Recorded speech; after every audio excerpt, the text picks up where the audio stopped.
Test করে দেখতাম। এটা হ্যাঁ বোঝা নাকি হ্যাঁ খাই। এই যে ও, তাই নাকি? সুবিধা শোনো, তোমার দুইটা হাতে ধইরা কই হ্যাঁ। আমি মেম্বারের বউ সিগারেট খাই, মানুষের দাঁড়িয়ে ভুলেও কইও না, মান সম্মান তুমি থাকবো না। আমাকে দাও। বলেন সেলু খাবেন হ্যাঁ। আবার যদি আমার আমাদের সিগারেট খাওয়ানোর যদি চাকরি জায়গা এই চাকরির দায় করলে আপনি থাকতেন আচ্ছা ঠিক আছে, তোমার চাকরি কি এখানে দায়িত্ব আমার।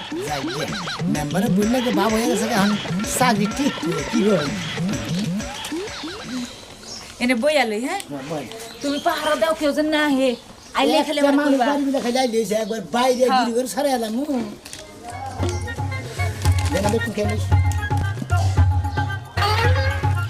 আরে তুই পরে খাইতে পারো, সমস্যা নেই। আই রে। দেখেন কি একটা চাকরি পাইছি মেম্বারে পরে নিয়ে বয়ে বয়ে সিগারেট খেতেছি দুজনে একাত্রে কোনো সমস্যা নাই চাকরি